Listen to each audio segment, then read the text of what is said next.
bukan ngerasa milik hak sepenuhnya. Minimal ada koordinasi sama Kak Novi. Ini mah kan kalian di awal malah bikin kejanggalan sama Kak Novi. Guys, jadi buat kalian yang banyak banget DM aku terus menanyakan kenapa uangnya nggak dikembalikan ke donatur, bahkan ada yang sudah mentransferkan dan mau uangnya kembali. Aku jujur aku nggak punya kuasa untuk hal itu karena kan yang open donasi dan ini adalah followers dari Bang Jani Sumargo gitu. Jadi mungkin nanti akan kita bicarakan terkait pengembalian donasi ya guys.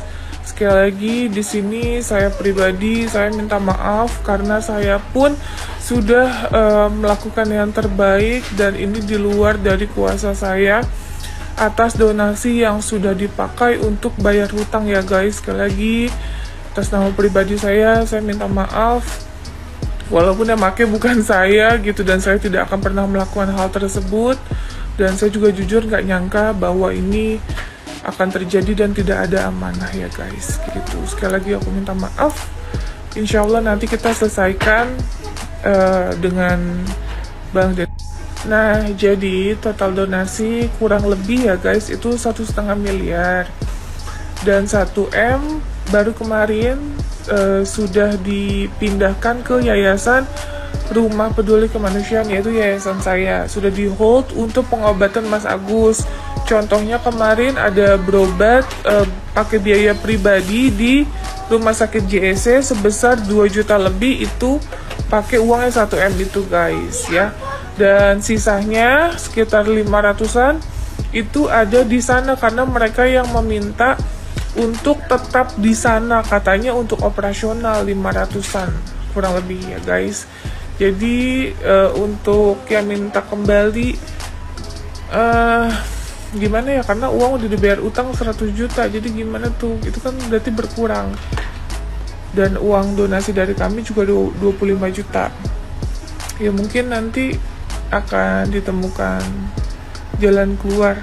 Insya Allah nanti sama Abang Denny Sumargo juga kita bicara.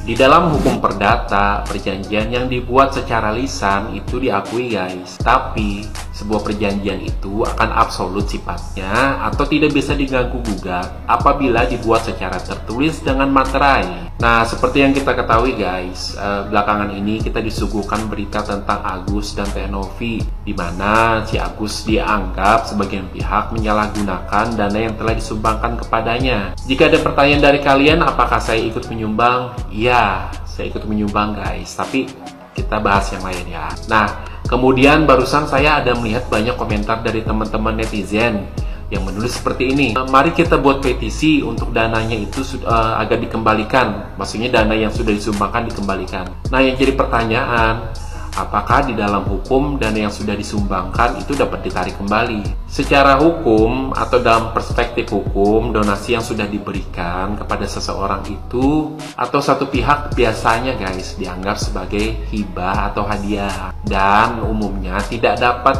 ditarik kembali kecuali seperti yang saya bilang tadi ya, ada syarat khusus yang disepakati sebelum melakukan donasi ya, antara pemberi dan penerima donasi. Apa itu kak? Surat tertulis, surat perjanjian tertulis yang dibubuhkan dengan tanda tangan dan materai dan saksi-saksi. Jadi kalau menurut pandangan saya ya guys, poin penting yang harus diperhatikan dalam kasus Agus ini adalah apakah ada perjanjian tertulis atau dokumen yang menjelaskan peruntukan donasi tersebut. Jika tidak ada perjanjian, maka penarikan donasi akan sulit dilakukan secara hukum. Jika ada bukti bahwa dana tersebut digunakan untuk kepentingan pribadi atau disalahgunakan, hal itu bisa membuka pintu untuk tindakan hukum seperti gugatan perdata atau bahkan pidana. Aduh, Mang Juju ikut-ikutan lagi. But it's okay. Jangankan Mang Juju, mau Cei, Cepon, Mang Ucup, Mang Sueb, tak masalah. Alright, aku akan jelaskan sedikit saja ya Mang Juju, agar mudah difahami. Takutnya bila panjang lebar kali tinggi, takutnya Mang Juju sulit memahami. Karena kemarin 1 tambah 1 saja jadi 2, 90 ditambah 6 saja jadi 99, takutnya salah. Alright, maka dengarkan baik-baik, pahami dengan baik, fokus.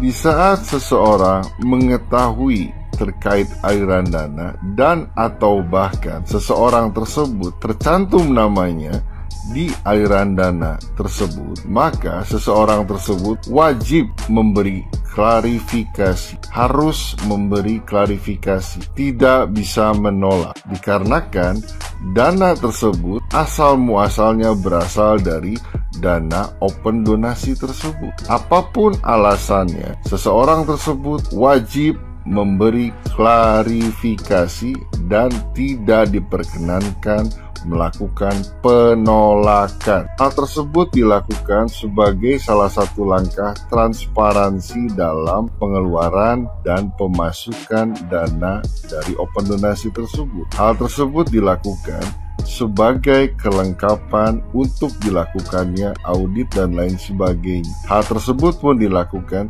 sebagai bentuk antisipasi terkait meminimalisir resiko penyimpangan dan atau penyalahgunaan dana yang dihasilkan melalui open donasi. Alright? Maka apabila Mang Juju masih belum paham, belum mengerti, silahkan segera untuk dirujuk ke rumah sakit terdekat, bisa menggunakan BPJS ataupun rujukan dari dukun beranak, paraji, ataupun lebih. Semoga dapat dimengerti dan dipahami dengan baik. Alright? Alright.